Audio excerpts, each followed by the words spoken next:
I can show you how to set them up to begin with. So just pretend you didn't see that. Usually what you get when you enter the color page is every single clip, right? You're on version 1 and you have just this one node editor graph. And then besides that you have the timeline editor. So right now I'm using a filter, so it's not letting me switch over, but I can show you the drop down. Here it is, clip and timeline. Pretty self-explanatory, right? You're grading on a clip-by-clip basis, or you're just applying something to the timeline and grading it in unison. A way to expand that was to use group workflows, right? So you had pre-clip and post-clip levels, so that introduced a form of layers, but those sort of layers, those areas of the node stack were still shared across multiple clips, right? So it allowed us to grade scenes. So the common request was, can we have multiple layers per clip, right? That way you can break up your grading process into different trim passes. So now you can. Let's go into the project settings, in general options, and under color you can see we have node stack layers. The default is 1. We can expand that up to 4 layers per clip. And what's neat is that you've got default naming convention, L1, L2, etc. But you can also create your own labels based on your particular workflow. And we're not trying to dictate any particular way of grading. We're completely leaving it in your hands what to do. I've already heard quite a few different workflows that some people have suggested. So for example, multiple deliverables have been proposed. You can have different deliverables per layer. People have been proposing just applying different versions of grades essentially and just bypassing layers and showing clients different options, right? Especially if it's accumulative, you can actually just keep enabling the layers and building up your grade. I just like the idea of your standard passes, so having like a primaries layer, secondaries, effects, and maybe like color management at the end. And the great thing about this is that if you're familiar with node templates that a lot of colorists use, those can get really unwieldy, right? You can have like 50, 60, 70 nodes, together with compounds. And maneuvering around those in the node editor can be quite tricky because you're trying to move, along and find the exact node that you need. But breaking everything up into layers, it means that you could hypothetically only have, just a cluster, a small cluster of nodes per layer, and you can navigate between them, perhaps do your first pass with one layer active, then switch to the second one and do another pass of your timeline and just build up your grade that way. So really fun, really glad that they've introduced this.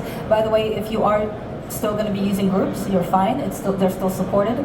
So if I add these clips to a group, like so, I can now see that all of my layers are sandwiched between the pre-clip and the post-clip group levels. When it comes to copying grading data across, you can choose whether you want to apply the entire node stack, or if you just want to focus on one layer at a time. So for example, I have a still in the gallery right now, and when I right click, I can choose to apply the whole grade, right? So that's every layer. Or I can choose apply active layer. And that means whatever layer I have open in the node editor, that will be the only one onto which the copying, the transition will apply, and then it will leave the other layers untouched.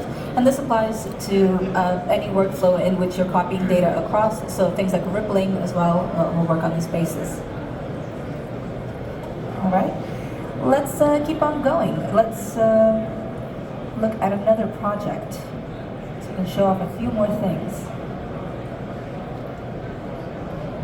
Where is it hiding? Let's go. Resolve 19 demos. There we go.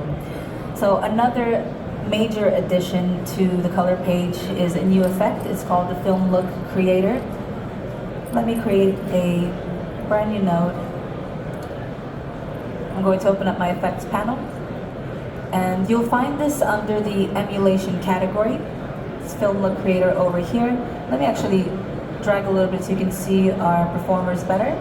I'm going to drag and, oh, hello, where'd my node go? There it is. Drag and drop. And as soon as I do that, you may have noticed that the image has shifted a little bit.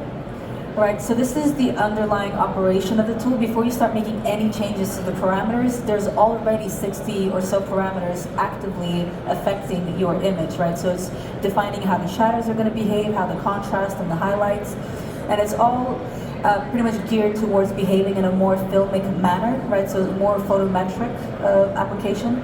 So that's the first thing you're going to see is just a slight shift, and then you can start to actually work on the image using the Film Look Creator effects. In fact, let me see if I can full screen this, like so. There we go. At the very top, we have a list of, just a small list of presets, so it's something to get you started. Switching between different types of looks. Let's stick to 65mm. Beneath that, you have two blend controls, which are essentially opacity controls for either the color component of the Film Look Creator or the effects or the optics, right, spatial optics of the image. So if I start to drag these down, you can see that I can mix how much the color affects the image. The effects are going to be a bit more subtle, but you can see the vignette is coming and going, and so are any of like the spatial effects, like grain. So if I zoom in, I probably will see the grain adjustment better, like so. There we go. And beneath that, you have this checkbox that allows you to make the tool 3D LUT compatible. Right, so presumably you might want to create something like a show LUT, generate something that you can put on like a grading monitor or on like a camera viewfinder. So not all of these effects are compatible with 3D LUT generation. So if you click on that, it will hide all the optics, and anything that cannot be transformed to a 3D LUT, and then from now on, anything that you generate from the clip using the standard, generate LUT control, will then incorporate everything that you applied in the color settings here. Under that, you have color space override controls. So the Film Look Creator is designed for scene-referred footage, right? So it assumes that you have already color managed your media and it's already looking, like Rec. 709. But in case you haven't set it up, you can do so over here, or if you want to override, your project settings, whatever the case may be, that is available.